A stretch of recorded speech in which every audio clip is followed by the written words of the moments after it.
നമസ്കാരം. പത്രങ്ങളെല്ലാം അടിയന്തരാവസ്ഥയ്ക്കെതിരെ കാണാമറയത്ത് നിന്ന് പോരാടിയപ്പോൾ സർക്കാരിൻ്റെ സ്വന്തം സ്ഥാപനമായ ആകാശവാണിയും ഒട്ടും മോശമാക്കിയില്ല. മാധ്യമ സ്വാതന്ത്ര്യം നിഷേധിക്കുന്നതിനെതിരെ ആകാശവാണിയും തന്നാലാവുന്നതൊക്കെ ചെയ്തുകൊണ്ടിരുന്നു.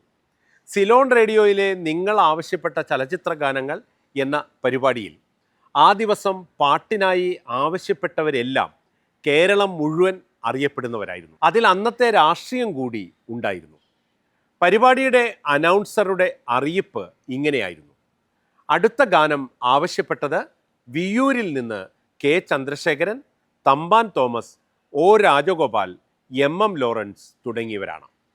ഇവരെയൊക്കെ അടിയന്തരാവസ്ഥ നടപ്പാക്കുന്നതിൻ്റെ ഭാഗമായി പോലീസ് അറസ്റ്റ് ചെയ്ത് ജയിലിൽ അടച്ചു എന്ന് നാട്ടുകാരെ അറിയിക്കുകയാണ് ലക്ഷ്യം. അതുകൊണ്ടും പരിപാടി അവസാനിച്ചില്ല. പി ഭാസ്കരൻ സംവിധാനം ചെയ്ത് പ്രേം നസീറും അടൂർ ഭാസിയും തകർത്തഭിനയിച്ച അരക്കള്ളൻ മുക്കാൽ കള്ളൻ എന്ന സിനിമയിലെ കനകസിംഹാസനത്തിൽ കയറിയിരിക്കുന്നവൻ ശുനകനോ വെറും ശുംഭനോ എന്ന പാട്ട് അവസാനിക്കുമ്പോഴുള്ള അനൗൺസ്മെന്റ് ഇങ്ങനെ. ഈ ഗാനം ആവശ്യപ്പെട്ടത് തിരുവനന്തപുരത്ത് നിന്ന് കെ കരുണാകരനും കൂട്ടരും.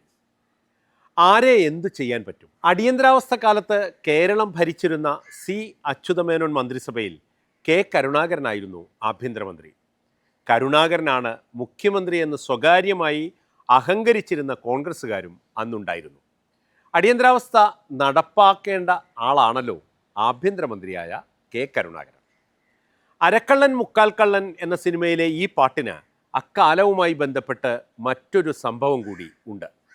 അടിയന്തരാവസ്ഥയിൽ കൊല്ലപ്പെട്ട എഞ്ചിനീയറിംഗ് വിദ്യാർത്ഥിയായ രാജൻ്റെ അറസ്റ്റിന് ഈ പാട്ടുമായി ഒരു ബന്ധമുണ്ടെന്ന് പറയപ്പെടുന്നു. നല്ലൊരു പാട്ടുകാരൻ കൂടിയായിരുന്ന രാജൻ ആഭ്യന്തരമന്ത്രിയായിരുന്ന കെ കരുണാകരൻ പങ്കെടുത്ത ഒരു യോഗത്തിൽ ഈ പാട്ട് പാടിയതാണ് കരുണാകരനെ പ്രകോപിപ്പിച്ചതത്രേ. അതെന്തൊക്കെയായാലും ഭാസ്കരൻ മാഷ് എഴുതി വി ദക്ഷിണാമൂർത്തി സ്വാമി സംഗീത സംവിധാനം നിർവഹിച്ച് കെ ജെ യേശുദാസും പി ജയചന്ദ്രനും ചേർന്ന് പാടിയ ഈ പാട്ട് എല്ലാ കാലത്തും പ്രസക്തമാണ് എന്നതാണ് ഈ പാട്ടിൻ്റെ ഏറ്റവും വലിയ പ്രത്യേകത.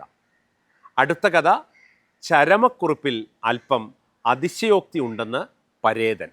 കാത്തിരിക്കുക.